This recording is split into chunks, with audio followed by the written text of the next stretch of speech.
Hello hi. இன்னைக்கு வந்துட்டு நம்ம லா ஆஃப் அட்ராக்ஷனை பற்றி பேசலாம். பட் அதுக்கு முன்னாடி ஜென்ரலாக கொஞ்சம் பேசலாம். அதாவது நீங்கள் இந்த 2023 இயர் ரெண்டுக்கு வந்துட்டீங்க. நிறைய பேருக்கு சக்ஸஸ் இருக்கும், நிறைய பேருக்கு ஃபெயிலியர் இருந்து கற்றுக்கிட்ட லெசன் இருக்கும். நிறைய விஷயங்கள் நடந்திருக்கும், நல்லது கெட்டது, சந்தோஷமா சோகமான நிறைய நடந்திருக்கும்.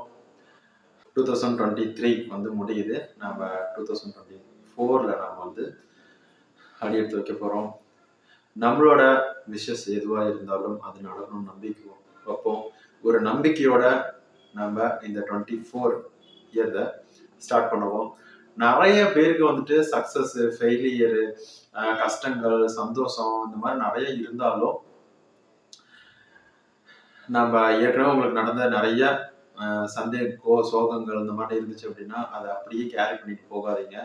எது நடந்தாலும் இந்த வருஷத்தோட விட்டுருங்க. இதை அப்படியே வந்துட்டு அங்கே கொண்டு போகாதீங்க. லா ஆஃப் அட்ராக்ஷனு, நம்ம முயற்சிகள் இது எல்லாத்துலேயுமே வந்து ஃபெயிலியர் ஆகியிருந்தாலுமே வந்துட்டு இதுக்கு மேலே நமக்கு பிடிச்ச மாதிரி லைஃப் அமையும். பிடிச்ச நபர் கிடைப்பாங்க, பிடிச்ச வேலை, வசதி, உடல் ஆரோக்கியம் இந்த மாதிரி நிறைய கிடைக்கும் அப்படிங்கிற ஒரு நம்பிக்கையில் தான் இந்த 24 இயரை வந்து ஸ்டார்ட் பண்ணலாம். ஓகேவா? நீங்கள் வந்துட்டு பழசையே வந்துட்டு அப்படியே கொண்டு போகாதீங்க. இந்த சோக, கஷ்டம், அந்த அழுகை எல்லாத்தையுமே அப்படியே இங்கே விட்டுட்டு புதுசாக வந்து லைஃப்பை ஸ்டார்ட் பண்ணுங்க. அப்படி இருந்தால் மட்டும்தான் நம்ம வந்துட்டு எல்லாத்தையுமே வந்துட்டு கொண்டு போக முடியும். தேவையில்லாமல் வந்து வருத்தப்படுறது, நிறைய கஷ்டங்கள் இருக்க தான் செய்யுது. என்ன பண்ணுறது? லைஃப் வந்து போயிட்டே தான் இருக்குது. நம்ம வந்து அந்த கஷ்டம் கூடயே இருக்கக்கூடாது. நம்ம ஒரு தடவை 2 தடவை சொல்லி புலம்பலாம். ஆனால் அதையே வந்துட்டு ரெகுலராக நீங்கள் பண்ணாதீங்க. அது உங்கள் உடம்புக்கும் நல்லதும் இல்லை, உங்கள் மனசுக்கும் நல்லது இல்லை. முடிஞ்ச வரைக்கும் உங்களுக்கு எது சந்தோஷத்தை கொடுக்குதோ அதை பண்ணுங்க.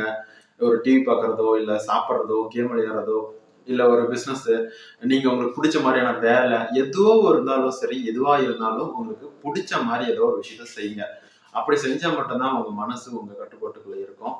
அதுக்கப்புறமா நான் என்ன சொல்கிறேன் அப்படின்னா, ஏற்கனவே நடந்த மோசமான நிகழ்வுகளை, ஈவெண்ட்டை அப்படியே எடுத்துட்டு 2024க்கு போகாதீங்க.